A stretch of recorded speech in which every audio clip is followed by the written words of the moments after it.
I'm Julian Sawyer. I'm the co-founder of Starling Bank in the UK and also ex-CEO of Bitstamp, a crypto exchange.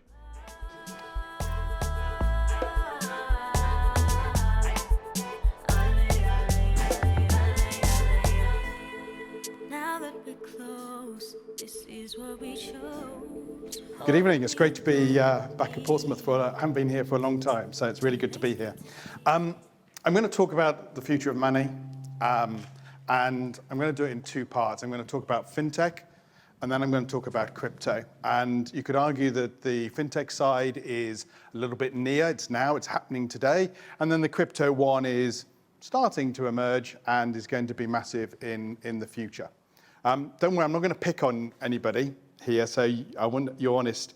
Can you put your hands up if you bank at Lloyds Bank? Okay.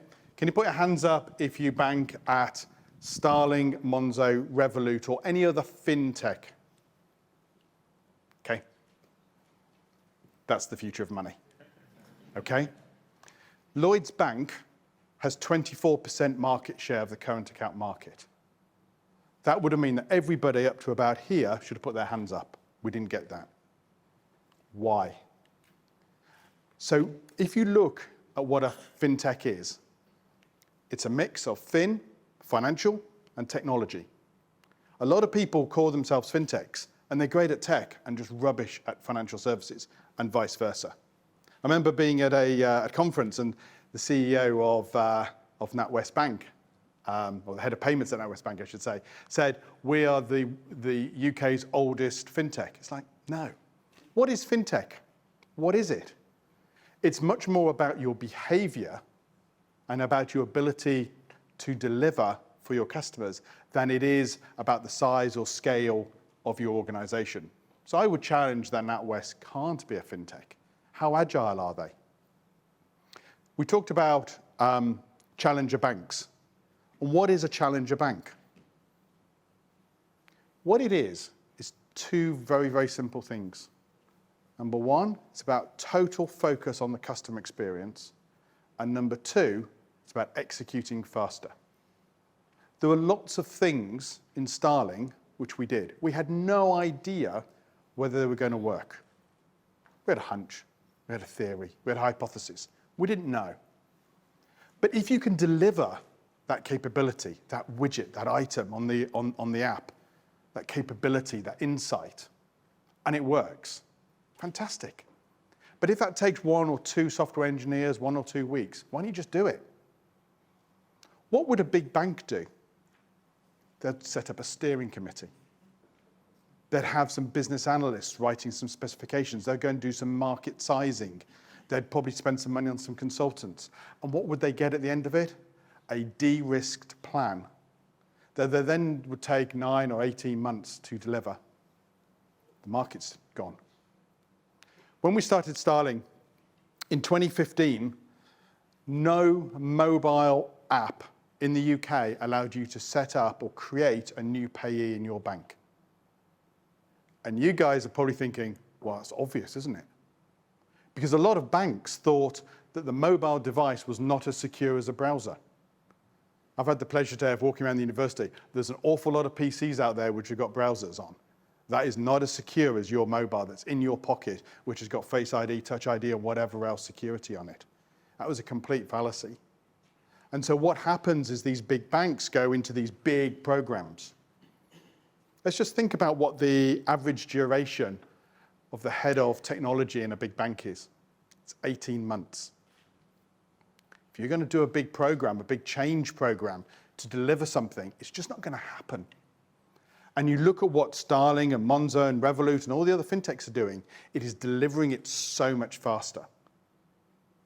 Spending time delivering, not spending time analyzing and assessing. And that is really, really important.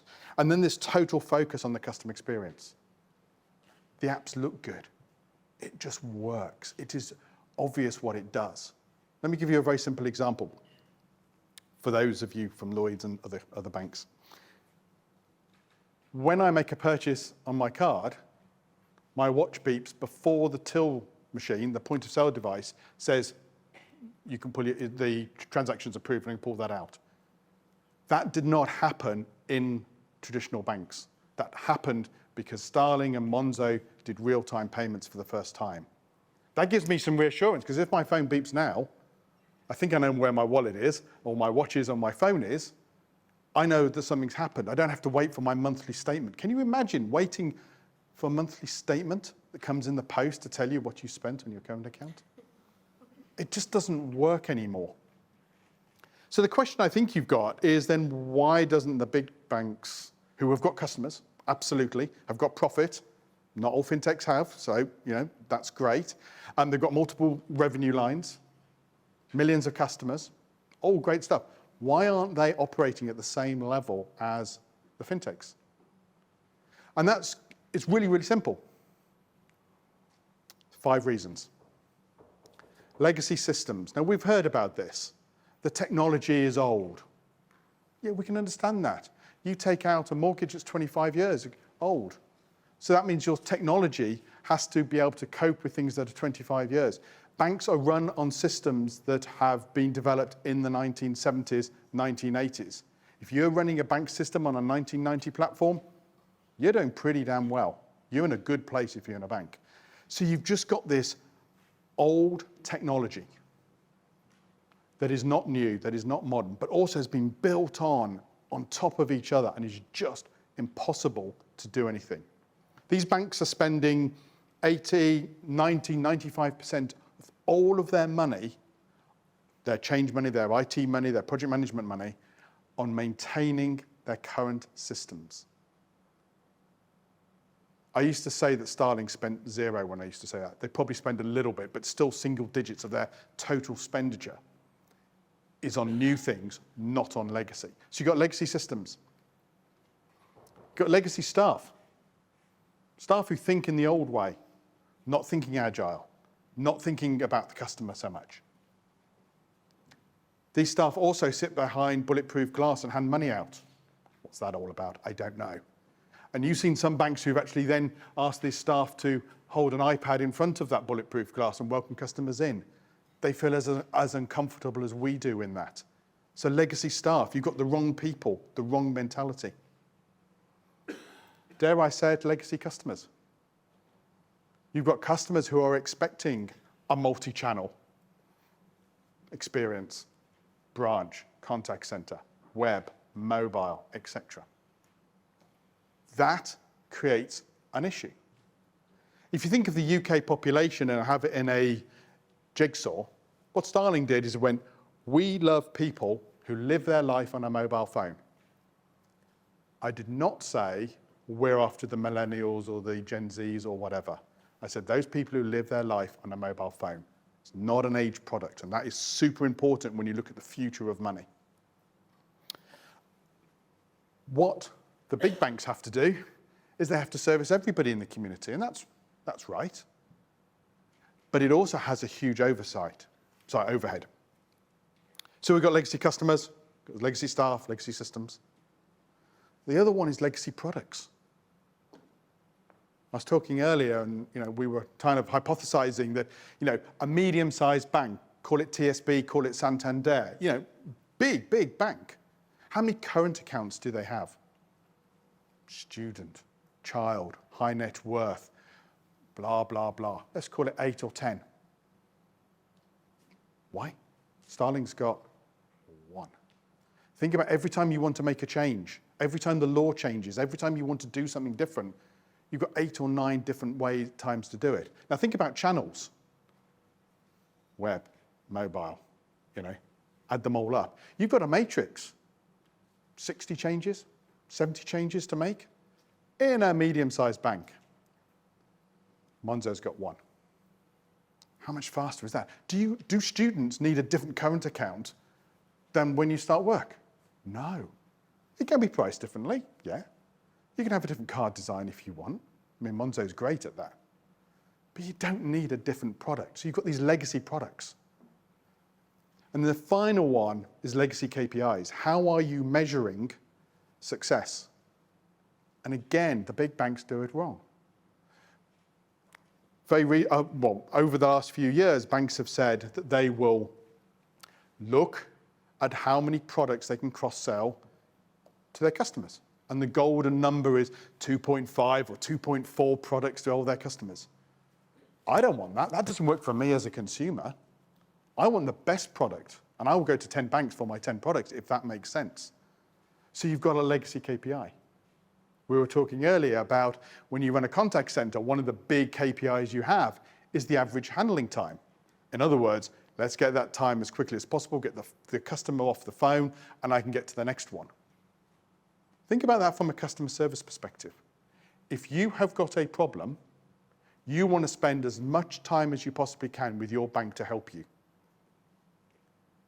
Why is it in my interest as Chief Operating Officer of Starling to make that as short as possible? I want to be efficient, but I also want to make sure the customer service. So what you've got, if you're going to go to those bigger banks, is you have got these legacies, systems of products, customers, staff, and KPIs. It's not a happy place to be in. But what's the alternative? The alternative is the world of fintech. Getting that balance right is super hard. And there's lots of examples where people have gone the wrong way. Too much tech, not enough fin. Growing too fast. There's a good example, which is in the public domain of N26. It's a German bank. They grow so fast, they didn't have compliance and risk and some of the control functions catching up with the growth of customers that are coming through the door.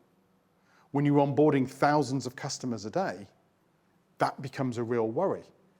And the regulator in Germany had to put the brakes on and say, slow down. So they had to slow down their customer acquisition. They had to spend a lot of money, had to bring a lot of consultants in, because you can't hire people quick enough. You have to go to the contracting market and spend a lot of money. And you look at their results, I think it was earlier this week, it showed they made a loss. Revenues went up and the losses went down because they grow too quickly. So it's about getting that balance, and that is super important. So I think when we look at the world of fintech, we also then need to unpack that a little bit, because it's got a bit of a fashionable, sexy type aura to it. But are all fintechs the same? And I would argue not. For those of you who've looked and compared between Monzo and Starling, they're both great products. Okay? Monzo has made a very good position in the niche market, niche, probably the wrong word, scrub that one, in the young market, but haven't matured into the older market. Starling is seen much more as the bank, and there's a whole range of reasons that I could hypothesize as to why that was. Decisions that we made at Starling and decisions that Monzo have made. Neither's right or wrong, they're just different. Exactly the same product. But you've also got some fintechs that are out there that are not the same. And I'm thinking of organizations like Monese, you might have heard of, which is a great organization in terms of coming new to country. So if you've just visited the UK and you need a bank account, really, really tough market. Absolutely horrible to try and make sure that you can open your bank account with that. So Monese does a great job with that. People like Tide in the small business banking market. But these are unregulated organizations. And so immediately you're starting to see there's two camps. There's those that are regulated, that are banks, that protect your money, just the same as Lloyds or HSBC will do. And then you've got other organizations that are sitting there without that regulatory oversight. Why is that important? Well, if a bank goes bust in the UK, your first £85,000 of savings is protected. And I expect for all of us, I'm talking about myself as well, that means all my money is protected. That's great. That makes us comfortable. But if you go to one of these other companies, the protection is different. It needs to be understood. And I think when you look at the regulation and you look at how these organizations are being marketed, it becomes really interesting about whether you understand that.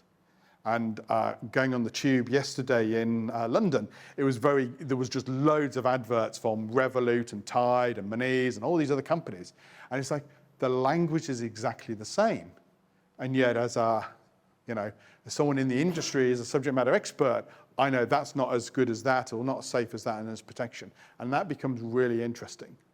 Now, what we don't hope for, but might happen, is if one of these organizations fail and it exposes the position around the regulatory status. So what else are fintechs good for? They're technology companies. Okay? They do tech that just happens to be in banking. Very different mindset than everything else. But what does that mean? It means that the chief information officer or the chief technology officer is very, very powerful. They are thinking about the technology and how to improve the lives of us as individuals, but also that delivery. And that again is really important in terms of that focus within the business. And it's getting that balance between fin and tech right. If you take a step back from this, what you see is a disruptive influence within the market. There's a question about why the UK market is one of the most buoyant fintech markets in the world, followed by Europe, but not the United States. And you would think, why is that?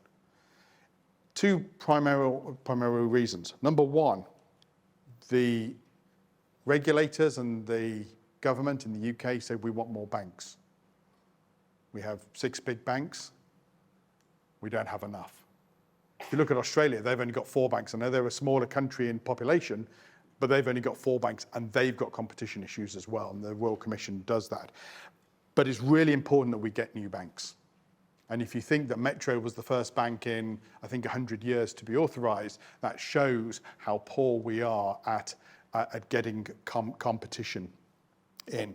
And that becomes important. The second part is around the challenges in the technology, on the mobile phone, on security, and what do we want? We want to be able to use our financial products when we're on the bus, on the train. We don't want to have to go home, log onto the computer, get the browser up, go through that. Has anybody got one of those pin things where you have to put the card in and up it in? What the hell is that? Okay? It's just the wrong thing. Why do some banks do it and some don't? I think I've explained the reasons why. But that is why this is super important. What it means is that if you want to do pensions, there's Wealthify, there's Pension B, etc. Fantastic. If you want to do international remittance payments and paying overseas, you've got Wise, you've got a whole range of other organizations, current accounts we've talked about. And you just keep growing into these solutions that we are all, for those of us who live our lives on a mobile phone, very, very comfortable in managing our financial affairs over multiple accounts or multiple providers and getting the best of breed.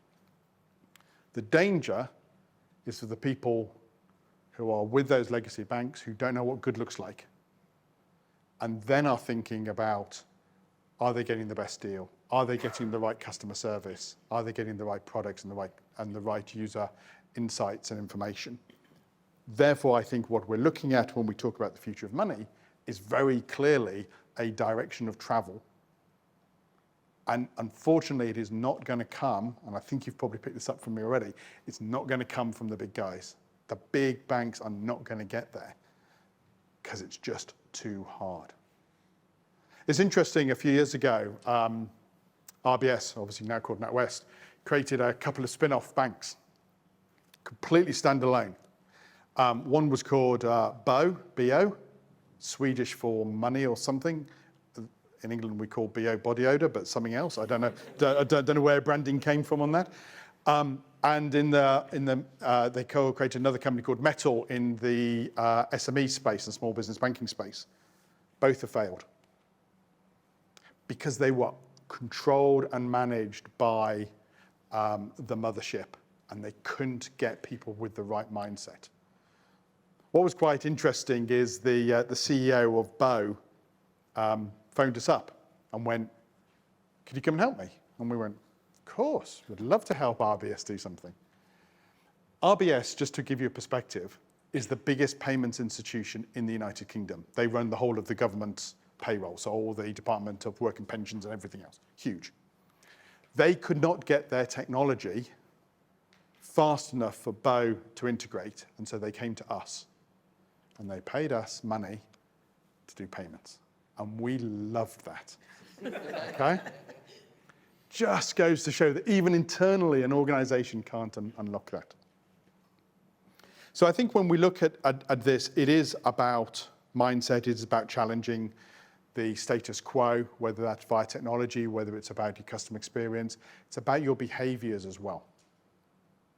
A very good friend of mine was quite senior at a bank, and we were at mine and we're having a glass of wine or two, probably too many, and he said, Julian, sell your shares at Starling and get out. And I went, why? And I'm going to give you a direct quote. He said, we've had a steering committee today and we've decided to go digital.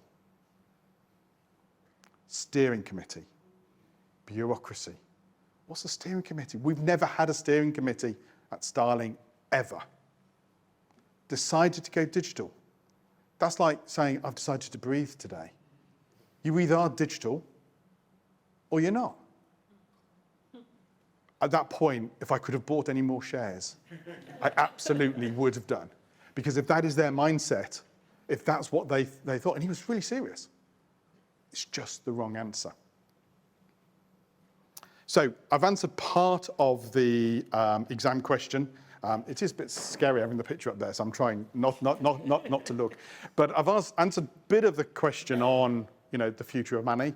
I think it's about the customer experience, the product, what we're doing, what other organizations are doing. And there are some great examples of innovation that is coming up. But let's now flip to slightly longer time frame in terms of crypto. And I think probably if I was speaking to you a year ago, there'd probably be a little bit more buzz. The spare seats would have been full and everybody will be buying and selling a bit of Bitcoin because the price last year was going up at a crazy rate. Let's just unpack a few things, make sure everyone's on the same page, and then we'll build that up again. If you think about what crypto is, it's a fallacy in a number of different ways. First of all, cryptocurrencies. It's not a currency. I'm sure some of the professors can have a very good debate about whether it is or it isn't, etc. It's not the pound. It's not the dollar. Okay? But it is a method of transferring value. And you can argue that currencies is about transferring value. But let's not get into the currency bit or the crypto bit. We should think about it as digital assets. And it's based on some technology called the blockchain. And the blockchain is, I'm not going to explain it, is a very robust, well-accepted technology which enables us to be able to do something on the computer and that we have a complete and utter record of what has happened. And you can all read up and get some better and stronger definitions of this. If you think of what the blockchain is, it's like your iPhone. It's a piece of tech. And Bitcoin, Ethereum, and all the other ones are the apps on your phone. They're the application of that technology. And they do different things. But let's unpack what they are, because people talk about them, and actually, they're very different. And they have different use cases. They have different risks, and they have different opportunities for the future. I'm going to break it down into four parts. You've got those assets, those that are investable assets. You can argue Bitcoin is the classic example. You may decide to invest in it. It may go up. It may go down. It's like stocks and shares. And you have to decide if you want to invest that and whether that is good or not. You then got utility assets. These are things that do something of value. Unfortunately, right now, those have not materialized into doing exactly what they're doing. So if you look at the price, they are reflecting the price of Bitcoin. Bitcoin goes up, those values goes up. It's not the utility we would want. And it's easy for me to say that. Let me explain what I mean there. There's a token called the BAT token, BAT, and that is to do with the Brave browser. So Brave browser will reward you if you read content. So as a publisher, I may pay you to read my article, my advert, etc., and I pay you in BAT. There's the Aldis, which pays music producers and performers differently than Spotify, etc. Those are utility tokens. The price doesn't change because of Bitcoin. It changes because of the supply and demand on those assets. And if I'm getting rewarded because I'm reading a lot of content, then I want to be able to use that. And there's some crazy ones out there. There's one that's attached to your trainers that if you run, you get some tokens. I'm not sure the economic model behind that because it seems all one way, but there are going to be different use cases. That is a really exciting opportunity. Okay. This utility tokens is going to be really exciting. We haven't even thought what it is and how it's going to help, but it's going to be great because the technology is there and the reward structure is there. The third one is stable coins. Stable coins are what's called pegged to a normal currency, a dollar, predominantly. And so one tether is one example. One tether equals $1. So if I want to hold dollars, but don't have a USD account, which is actually really hard to open in the UK, then what I could do is I could just buy some tether, and therefore I own some dollars. That becomes really interesting when you think about payments, when you think about cross-border payments, when you talk about remittance payments, maybe even supply chain finance. That becomes really interesting. But that's a payment. That's just doing payments better. That's not the investable asset that Bitcoin is. So again, we've got these things which are all lumped into one, but are actually fundamentally different. For those of you, and I know there's a few in here, of big crypto geeks, there are some stable coins that haven't been very stable recently, and that's because they're not pegged to the dollar. There isn't a dollar in a bank account, and that's what you need. If you're going to trust a tether, you need to make sure that it actually is a dollar in a US bank that you can get access to. And as soon as you've broken that trust, game's over. And Tether, if you put in perspective, I haven't got the recent numbers, but there's something around $50 billion of Tether. That's a lot of money. Okay.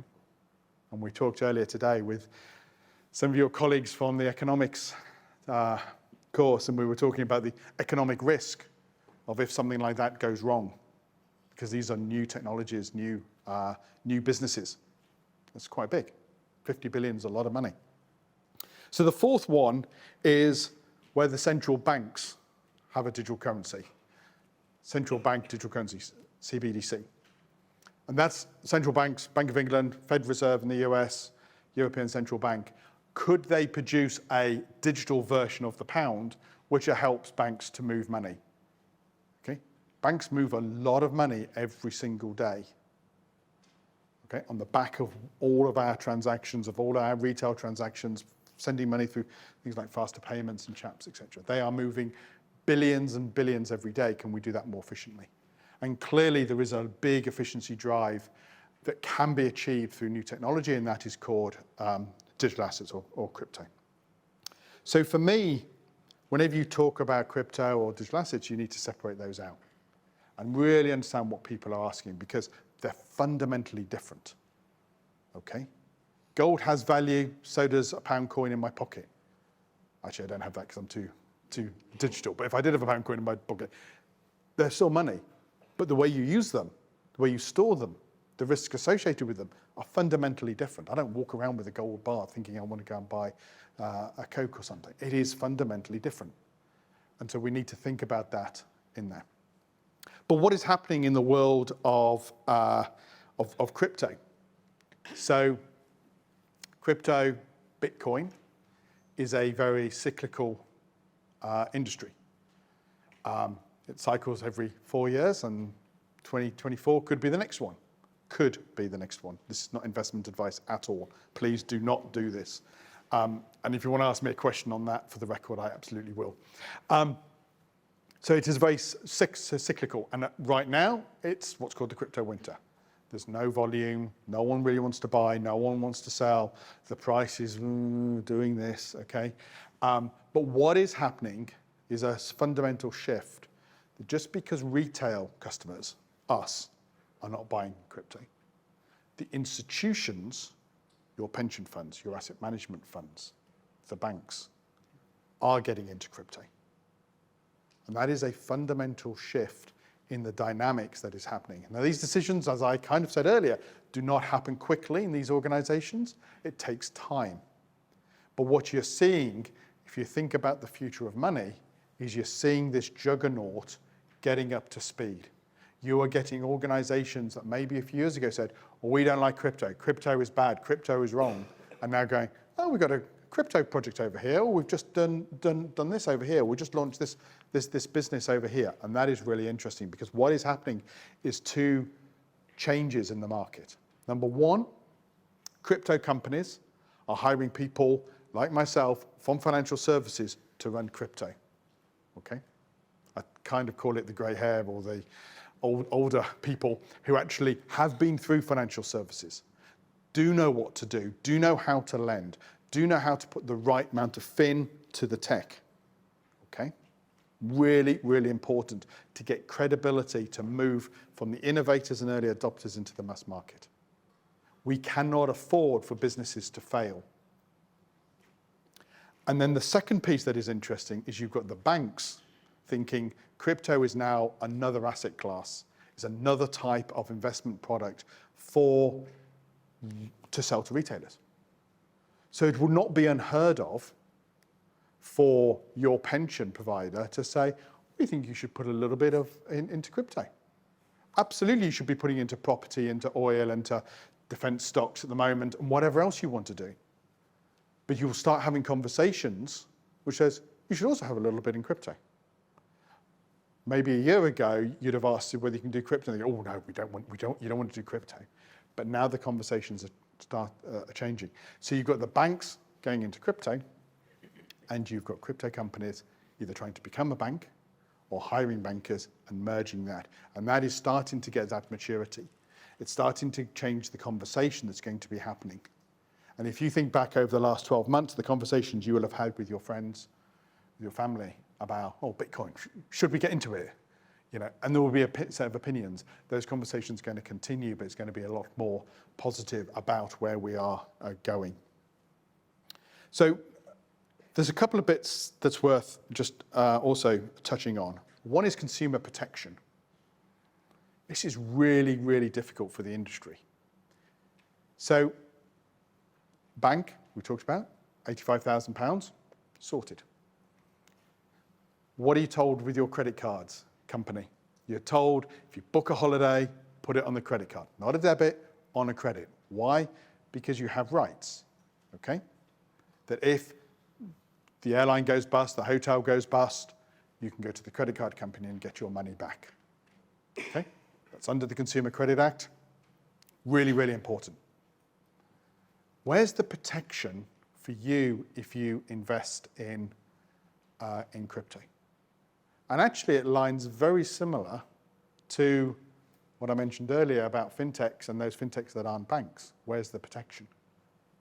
And there needs to be that debate about how to ensure that your money, your savings, your investments, your current account is protected. Because that enables us to have financial stability and trust, which then amplifies with more people being invested. So that is going to be a big challenge, and is a maturity. It's worth pointing out here that the Consumer Credit Act was done by the UK government. The Financial Services Compensation Scheme, the 85,000, was done both by the UK and EU. Who is going to do the crypto one? Everyone says the industry should do it. Well, the credit card industry didn't do it. The banking industry didn't do it. Why do we suddenly think that this crypto industry is going to do it? It needs to come from the government. And this is where it becomes really hard, because crypto has no boundaries. The pound is owned by the Bank of England, and we've seen over the last few weeks a very good example of how the Bank of England has to do certain things and has to support government policy. The Fed is doing exactly the same in the US. Who is running Bitcoin? And the answer is no one. It's a decentralized, just a bunch of computers that are working anywhere in the world. And so if you look at some of the exchanges, you look at Binance, massive exchange, biggest exchange in the world. I don't know how many $1 billion worth of transactions they did today, but it'll be a lot. Where are they based? Actually, if you Google, it will tell you there is no head office, okay? I think it's in the Bahamas. Is that right? You're nodding, yes, Bahamas, or yeah, FTX is over there as well. The Bahamas economy is smaller than that company. How is that going to survive if there is a problem? And so what you've got is a real big challenge in how to regulate crypto, because it is not controlled by the regulators in country. It's bigger than that. I talked about stable coins and Tether, $50 billion thereabouts. The number 2, Circle, or USDC as it's called, 30, 40 billion, $100 billion. Don't know what Lehman Brothers was when that crashed, etc. But we are talking something which the economy, the global economy, would have a major problem. Okay? Not least because lots of other stocks have gone down, shares have gone down, etc. because of external global events. So a lot of investors have lost a lot of money. So regulation is going to be a really, really important topic for us. And therefore that regulation is about how to control companies, but also how to ensure that you are doing the right things. And at the moment in the UK, we do not have effective governance in this space. In the United States, there is a number of different bodies that are looking to try and own crypto. There isn't a conclusion of that. In Europe, there's legislation that will come into effect in 2024. It's a long time away. Okay? So I think that's something really important to look at. One of the cryptocurrencies that I haven't mentioned tonight is Ethereum, or ETH. And this is kind of an interesting one, and I'll go a bit geeky for a minute, because I gave you 4 categories, and I purposely did not talk about Ethereum as any of those 4 categories. So Ethereum is the second biggest currency out there. Currency, I said it wasn't a currency, no. Second biggest digital asset out there. Okay. It's actually very good use case, not as an investable asset, it might be, you can take your own call on that, but actually as for smart contracts. And there is a lot of software engineers around the world working out how to do smart contracts better. What's a smart contract? Well, let's think of supply chain finance. You've made something in China and you need to sell it in Tesco's in Portsmouth. Okay? It is going to go from that manufacturer to a lorry, to a port, to a boat, to a warehouse, to a distribution site, to the retailer. X number of steps. Why can't we, when we scan that crate, that box, that container, it automatically triggers payment to the previous person? That would make sense. At the moment, what you have is what's called a bill of lading. It's a document, scrappy piece of paper, probably got oil stains all over it, it's messy, it's torn, and that is the proof of paper that's gone to the next provider. And then there are processing shops within banks and distribution companies that try and get the money. So a smart contract would be if, then, do. And that becomes really, really interesting. Think about smart contracts if you are an insurance company. And there's some people doing some really interesting and I was going to say smart stuff, sorry, interesting and amazing stuff in terms of you're an insurance company, you're going to insure the farmer for the amount of rainfall that goes this year for his crops. And then you're going to pay the farmer if there wasn't enough rainfall because his crops aren't successful. So what you have is a smart contract that says, if it didn't rain, let's pay you. And the farmer gets their money straight away. How do you do that? How do you measure the amount of rainfall? So you have a thing called an oracle, which would be an independent, trusted provider of weather data, and you both would sign up to that, and that would give you the information. And as soon as it says, well, we didn't get the waterfall, bang, we pay the money. What's the problem with that model? You've got to trust a third party. So then you have more than one oracle to ensure that you have consistency. And we all know these weather apps are always good. It says it's going to rain, and then it doesn't rain, and vice versa. We know that the weather apps aren't great. So smart contracts are really, really important. Whether they're going to be based on Ethereum or one of the other protocols, one of the other digital assets, let's see. But I think when you look at the future of money, you still think about the future of fintech, then you are going to be talking about these things that will automate how you get paid, how you buy goods and services, how things are executed, and that is where crypto can come in. I'll say one more thing and then I'll pause and we'll have some questions if that's okay. What I think we have got within financial services is a number of quite significant inefficiencies. We were talking earlier about if I want to send money to someone in Sydney, okay? And if I was Starling Bank, okay? Starling Bank will talk to NatWest. This is true. NatWest then talks to Deutsche in Frankfurt. Deutsche then talks to probably DBS in Singapore. Singapore to ANZ Bank in Melbourne, and then gets to Commonwealth Bank in Sydney, and then gets to the person. Too many steps there, isn't it? How long does that take? Probably about 3 days. And a lot of my value has been eroded in fees. When you look at remittance payments, sending money home, 20% could go in fees. That doesn't feel right, does it? People have come to a country to earn money, want to send it home to their friends and family, and 20% is going in fees and takes 3 days.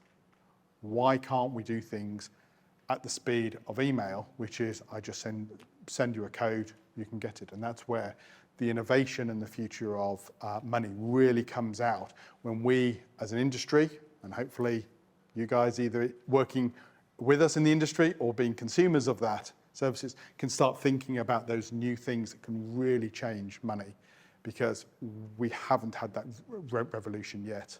But crypto with fintech, you can see I'm a bit of a fan, but crypto and fintech is actually the way that this is going, and we can really get some very, very innovative ideas about what is happening within financial services in the UK and in Europe. So I'm going to pause. I think we're going to go for questions if that's okay.